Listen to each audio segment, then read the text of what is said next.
Ito na po yung mga binili ko nung kapon. Itatanim ko na dito. Ito dito yung dati nakatanim yung alugbati. Yan, binutasan na. Ayun dun. Diyan sa may mga butas, diyan ko itatanim. Ito yung apat na malalaki na. Ay naku, malalaki ng mga ito. Paano ba yan? Pilain na lang ba ito?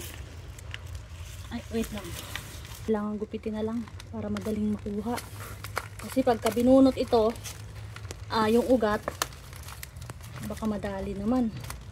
O di imbis na mapabuti, mapasama. Ayun na.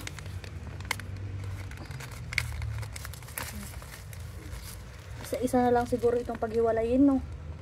Pero na lang para sure talaga na. Ayun na.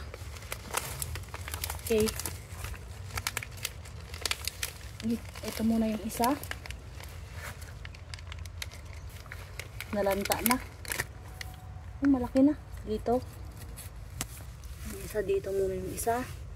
Tatakpan na lang. Ganyan. Sunod naman ay mababaw lang tong pagkakatanim. Ito naman ang next. May lamok dito. Ito pa, may dalawa pa. Nagsala-salabat na. Ito pa yung pangatlo. Wait lang. Laliman itong hukay. Ayan. Medyo rin yung yan. Tapos mayroon pang last sa apat. Ito.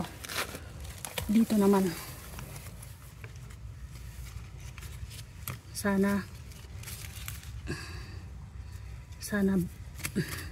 magdahon ka ng madami ha. Ayan, tatakpan lang. Takpan. Ganyan lang ang pagtatakip. 50 yen lang pala ang isa nito kasi 200 yen lang ang bili ko eh. Apat na ang laman. Natakpan. I wish you well. Ito pa. Ayusin yung dahon. Ay, natanggal na yung dahon. Oh. Ito hindi masyadong maarawan sa gilid pero okay lang yan. Makakatikim pa rin yan ng sunlight. Tapos ito naman, medyo payat.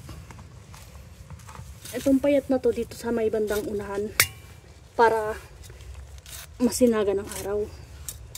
Diba? Okay. Sunny lettuce, oh, ang laki. Malaki na. Ito, kasi malaki-laki na. Para sure. Ito. Sa gilid, lagyan ko ng konting compost. Ayan. Panigurado, mabubuhay yan. Malaki na eh.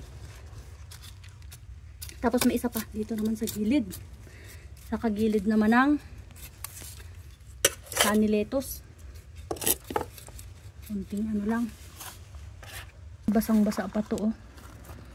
Parang kakadilig lang nito, ah. O yan.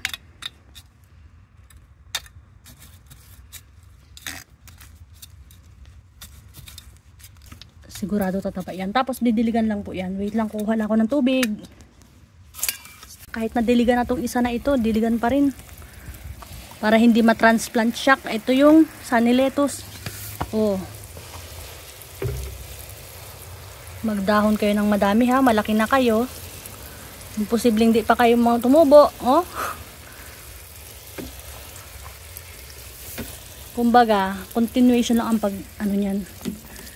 pagdahon. Tapos na after 1 week, tingnan ko kung lumaki ba yung mga yan.